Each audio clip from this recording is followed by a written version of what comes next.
CBSE board exam में अगर science में अच्छे नंबर लाना है तो जरूरी है कि आप अपने फिजिक्स को स्ट्रांग करो, क्योंकि फिजिक्स ही गलती कराता है। फिजिक्स में न्यूमेरिकल्स आते हैं, फिजिक्स में यूनिट नहीं लिखोगे, फिजिक्स में डिफिनीशन सही नहीं लिखोगे तो नंबर कटते हैं। तो आइए इस वीडियो में मैं आपको 5 ऐसे टिप्स दूंगा जिनसे आप फिजिक्स में 95% स्कोर करके साइंस में बोर्ड एग्जाम में अच्छे नंबर ला सकते हो। तो टिप्स को ध्यान से सुनना और फॉलो करना। सबसे जो पहला टिप है वो टिप ये कह रहा है कि केवल एनसीईआरटी को रीड नहीं करना है, टेक्स्ट बुक को उसको समझना भी है। इसको मैं एग्जांपल से समझाता हूं।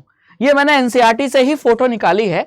एनसीईआरटी में जब आप लाइट चैप्टर पढ़ोगे तो लिखा है कि the height of the image should be taken as positive for virtual image, however it is to be taken as negative for real images. यानी वर्चुअल इमेज के जो हाइट होगी वो हम पॉजिटिव लेंगे और रियल इमेज का जो हाइट होगा वो नेगेटिव लेंगे।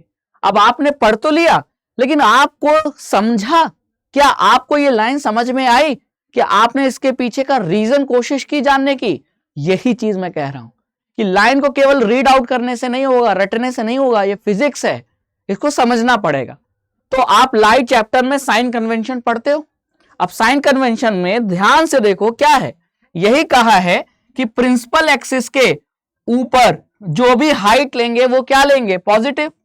और प्रिंसिपल एक्सिस के नीचे जो भी हाइट मेजर करेंगे वो क्या लेंगे? नेगेटिव। अब वर्चुअल इमेज कहां बनती है? हमेशा प्रिंसिपल एक्सिस के ऊपर, इसीलिए वर्चुअल इमेज की हाइट क्या लेंगे? पॉजिटिव। और रियल इमेज हमेशा इन्वर्टेड होती है। इन्वर्टेड मतलब वो प्रिंसिपल एक्सिस के नीचे बनती है, चाहे वो उधर बने राइट साइड या लेफ्ट साइड। तो रियल इमेज हमेशा प्रिंसिपल एक्सिस के नीचे बनेगी, तो उसकी हाइट क्या लेंगे? नेगेटिव लेंगे। ये साइन कन्वेंशन कह रहा है। तो जो लाइन लिखा था आपको अब समझ में आया कि लाइन कहना क्या चाह रही है। तो एनसीईआरटी की लाइन को केवल रीड आउट नहीं करना, उसे समझना है, उसके पीछे का रीजन जानो कि आखिर ऐसा क्यों कहा है। ठीक है। अगर आप इस हैबिट से एनसीईआरटी रीड करोगे, समझोगे, तो आपको कहीं भी कोई दिक्कत नहीं आएगी। आपके कंसेप्ट स्ट्रांग होंगे। कंसेप्ट स्ट्रांग होगा तो आपके सारे आंसर सही लिखेंगे। ठीक है। तो पहला टिप आपको ध्यान रखना है कि एनसीईआरटी रीड नहीं करना है, उसे समझ के पढ़ना है। ठीक है। फिर आते हैं दूसरे टिप्स पे। दूसरा टिप ये कह रहा है कि एनसीईआरटी में जितने भी डायग्राम हैं उनको समझो और उनको बनाने की प्रैक्टिस करो, क्योंकि डायग्राम बनाने को आ सकता है या डायग्राम की लेबलिंग पूछी जा सकती है। आपने दोनों टाइप के वैरायटी के क्वेश्चन देखे होंगे कि एक क्वेश्चन में जहां कहता है कि रे डायग्राम बनाओ, जैसे यहां आप देख रहे हो, है ना, रे डायग्राम बनाओ। अगर ऑब्जेक्ट कॉनकेव मिरर के सामने फोकस पे है तो इमेज कहां बनेगी? उसका रे डायग्राम बनाओ। तो रे डायग्राम बनाने को भी आ सकता है, नहीं तो आपको डायग्राम दे देगा और डायग्राम की लेबलिंग को ऐसे एक्स वाई जेड कर देगा और बोलेगा एक्स वाई जेड बताओ क्या है ना। तो हर तरीके से डायग्राम से क्वेश्चन बनता है। तो आपको डायग्राम हर चैप्टर में है, उसको अच्छे से प्रैक्टिस कर लो, समझ लो, और लेबलिंग के साथ प्रैक्टिस करना ये बहुत जरूरी है। डायग्राम बनाना पड़ेगा, ये श्योर है। तो आप डायग्राम को छोड़ के मत जाओ, सारे डायग्राम फिजिक्स में है, उसको अच्छे से प्रैक्टिस करके जाओ। ठीक है। चलिए, अब कई बार ऐसा होगा कि आपको क्वेश्चन का आंसर नहीं आ रहा है, तो अगर उस क्वेश्चन में डायग्राम बनाया जा सकता है तो डायग्राम बना देना। तो जहां कुछ भी नहीं नंबर मिलने वाला था वहां कुछ तो नंबर मिलेगा। तो ये सारी चीजें आपको सोचनी पड़ेंगी बोर्ड एग्जाम के पॉइंट ऑफ व्यू से। जितना नंबर मैक्सिमम हम स्कोर कर सके हमारा ही फायदा है। ये हो गया दूसरा टिप। अब तीसरे टिप पे आते हैं, डेली क्वेश्चन प्रैक्टिस। देखो फिजिक्स मैथ्स की तरह है ना, डेली प्रैक्टिस मांगता है आपसे, और कंसेप्ट भूल ना जाए आप, इसके लिए जरूरी है कि डेली क्वेश्चन लगाइए। आज मैंने कंसेप्ट पढ़ लिया, लेकिन अगर मैं अगले 5 दिन 10 दिन अगर मैं क्वेश्चन प्रैक्टिस नहीं करूंगा तो ये श्योर है कि आज का पढ़ा हुआ कंसेप्ट मेरा लाइट चैप्टर का, मैग्नेटिक का, इलेक्ट्रिक का मैं भूल जाऊंगा। तो अगर आप आज मेरा कोई कंसेप्ट क्लियर हो चुका है तो ये जरूरी है कि मैं अब कल से क्वेश्चन प्रैक्टिस पे ध्यान दूं। ठीक है। और क्वेश्चन आपको हर वैरायटी के प्रैक्टिस करना है, वो भी डेली। तो डेली बना लीजिए अपना एक टारगेट, क्योंकि अब बहुत समय नहीं रह गया है कि मुझे ऑब्जेक्टिव क्वेश्चन, असर्शन, रीजन के क्वेश्चन डेली 10 प्रैक्टिस करना है, फिजिक्स के डेली 5 सब्जेक्टिव क्वेश्चन प्रैक्टिस करना है, और डेली एक केस बेस की क्वेश्चन की प्रैक्टिस करना है। अगर आप इस तरीके से टारगेट बना के चलोगे ना, तब चीजें आसान बनेंगी। नहीं तो कंसेप्ट पढ़ लोगे और क्वेश्चन की प्रैक्टिस नहीं होगी तो एग्जाम टाइम में आपको बहुत ज्यादा दिक्कत आने वाली है। नंबर कटेंगे, गलत आंसर लिख कर आओगे, ये सारी प्रॉब्लम्स होगा, या क्वेश्चन छूट जाएगा। तो क्वेश्चन की प्रैक्टिस अभी से लिखो। इससे दो फायदा, एक तो आपके कंसेप्ट हमेशा याद रहेंगे आपको, दूसरा आंसर को लिखना आ जाएगा टू द पॉइंट, है ना, कि 2 नंबर में कितना लिखना है, 5 नंबर में कितना लिखना है, और हर वैरायटी के क्वेश्चन भी आपकी प्रैक्टिस हो जाएगी, जिससे आपकी एक्यूरेसी भी बढ़ेगी, है ना। तो कुल मिला के ये बहुत जरूरी है कि आपको प्रैक्टिस डेली करना है। और मैंने नंबर बता दिए, आपने इस नंबर को फॉलो करो, बहुत ज्यादा नहीं, डेली प्रैक्टिस करो, आपका काम बन जाएगा फिजिक्स में, ठीक है। अब आते हैं अगले टिप्स पे। Fourth, don't forget. अब क्वेश्चन प्रैक्टिस तो करना है, लेकिन वो क्वेश्चन कौन कौन से होने चाहिए? तो सबसे पहले उठाओ आप प्रैक्टिस के साथ, मतलब क्वेश्चन प्रैक्टिस के साथ ये जरूरी है कि आप इन चीजों पे भी ध्यान रखें। डेरिवेशन मत छोड़ना। डेरिवेशन में आपके series, parallel, joules law of heating, ये 3 डेरिवेशन भी इंपॉर्टेंट है। इसका मैंने सेपरेट वीडियो बना दिया जो आपको संकल्प भारत फाउंडेशन प्लेटफॉर्म पे मिल जाएगा।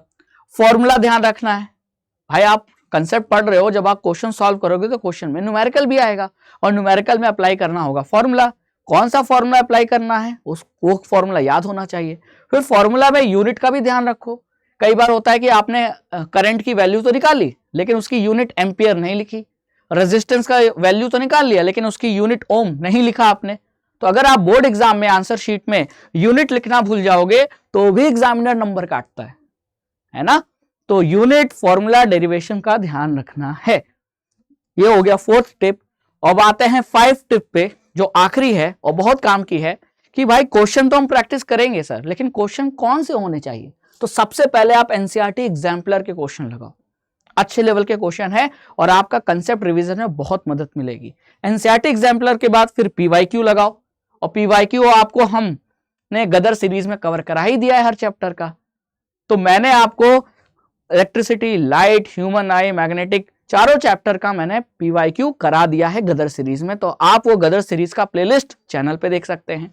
फिर मोस्ट इंपॉर्टेंट क्वेश्चन ये हमने तूफान सीरीज में कराया है, top 25 assertion reason, top 30 competency based, है ना, टॉप 50 सब्जेक्टिव क्वेश्चन। तो आप वो वीडियो भी देख सकते हैं तूफान सीरीज में। तो आप पहले एनसीईआरटी एग्जाम्पलर लगाओ, फिर पीवाईक्यूज लगाओ, फिर मोस्ट इंपॉर्टेंट क्वेश्चन लगाओ, और फिर लास्ट में सैंपल पेपर लगाओ, जिससे आपका टाइम मैनेजमेंट भी होगा और क्वेश्चन की प्रैक्टिस भी होगी, और आपको यह भी पता चल जाएगा कि मेरे कितने सिलेबस की तैयारी हो चुकी है और अभी क्या क्या वीक पॉइंट है, कौन से टॉपिक मैंने नहीं पढ़े। लेकिन ये चीजें कराने के लिए ना बच्चों को एक गाइडेंस की जरूरत पड़ती है, गाइड की जरूरत पड़ती है, टीचर की जरूरत पड़ती है जो इस चीजों को कराने में उसकी हेल्प करे। बच्चा रेडी है मोस्ट इंपॉर्टेंट क्वेश्चन प्रैक्टिस करने के लिए, बच्चा रेडी है पीवाईक्यू क्वेश्चन की प्रैक्टिस करने के लिए, लेकिन उसके ऊपर एक मॉनिटर की तरह उसके साथ एक गाइडेंस चाहिए टीचर का, ठीक है। तो इसीलिए संकल्प भारत फाउंडेशन ने आप बच्चों की इस क्वेश्चन की प्रैक्टिस, सिलेबस का रिवीजन और सैंपल पेपर के सॉल्यूशन, इन सभी का जिम्मेदारी ले ली है, और हमने लॉन्च किया है आपके लिए इसीलिए बैच। और वो बैच है आपका संकल्प भारत क्रैश कोर्स, जो अगले 11 दिसंबर से शुरू होगा। 11 दिसंबर से लेकर 8 फरवरी के बीच में ये बैच आपको कवर कराएगा full syllabus of all subjects and concept revision, question practice, PYQ, sample paper, यानी आप जो भी चीजें सोच रहे हैं आपको सब कराया जाएगा। लेकिन आपको क्या करना है, इसमें एनरोल करना पड़ेगा। एनरोल करने के लिए क्या करेंगे, तो एनरोल करने के लिए सबसे पहले आप अपने मोबाइल में प्ले स्टोर पे जाके संकल्प भारत का ऐप डाउनलोड करके इंस्टॉल कीजिए। जब आप ऐप इंस्टॉल कर लेंगे तो जब आप ऐप ओपन करेंगे तो यहां ऐप में टॉप पे आपको दिखाई देगा ऑल कोर्सेज। इसमें जेई है, नीट है, स्कूल K10 है, आपको स्कूल K10 पे जाना है, और K10 में फिर आपकी कैटेगरी आ जाएगी, इसको K10 को सिलेक्ट कर लीजिएगा, ठीक है। और यहां आपको सारे बैच यहां दिख रहे हैं, आप यहां देख पा रहे हो संकल्प भारत क्रैश कोर्स, ठीक है। तो अगर आपको क्वेश्चन की प्रैक्टिस करनी है, वन शॉट पढ़ना है और सैंपल पेपर भी लगाना है, यानी आपको सब कुछ चाहिए, तो आपके लिए संकल्प भारत क्रैश कोर्स है। और अगर आपको केवल सैंपल पेपर चाहिए तो आपको सैंपल पेपर का अलग से एक कोर्स है जो आप परचेज कर सकते हैं, ठीक है। बहुत ही अफोर्डेबल है, हम जो ऑफरिंग दे रहे हैं उसमें बहुत कुछ मिल रहा है, तो आप बिल्कुल परचेज कर सकते हैं। अब कैसे परचेज करना है, संकल्प भारत क्रैश कोर्स को आप जब क्लिक करेंगे तो यहां आएगा ऑप्शन बाय नाउ का, ठीक है, और आपको यहां बैच के फीचर्स हमने वैसे भी बता दिए हैं और यहां भी मिल जाएगा, ठीक है। तो बच्चों आपको यहां पढ़ाया भी जाएगा, क्वेश्चन की प्रैक्टिस भी कराई जाएगी, आपके डाउट भी हम क्लियर करेंगे, सैंपल पेपर भी कराएंगे। तो इतना कुछ एक बैच में मिल रहा है और उस बैच का नाम है Sankalp Bharat crash course. Buy now पे आप क्लिक करेंगे तो आपको यहां कूपन कोड एंटर करना होगा। कूपन कोड ध्यान रखना क्या अप्लाई करना है आपको, BE10, क्या BE10। और जैसे ही मैं इसको अप्लाई करूंगा यहां देखिए प्राइस जो है वो रिड्यूस होकर 1498.98 यानी कि 1499 का हो जाता है, ठीक है। फिर यहां से आप कंटिन्यू कर दीजिए, पेमेंट करेंगे, आप बैच में इनरोल हो जाएंगे। और बैच की जो टाइमिंग है वो मैं बता देता हूं, मतलब बैच जो शुरू हो रहा है वो आपका शुरू हो रहा है 11 दिसंबर से, ठीक है, 11 दिसंबर 2023 से, और ये कंटिन्यू चलेगा आपका 8 फरवरी 2024 तक, ठीक है।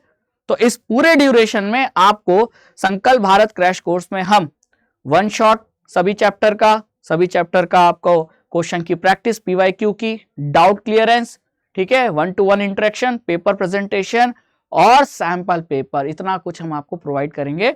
तो आप बैच में इनरोल होकर अपनी फुल तैयारी कर सकते हो, ठीक है। तो आई होप कि इन 5 टिप्स से आपको फायदा जरूर मिलेगा। तो इन टिप्स को फॉलो कीजिए, संकल्प भारत क्रैश कोर्स में इनरोल कीजिए और बोर्ड एग्जाम के लिए हो जाइए ready. Thank you so much.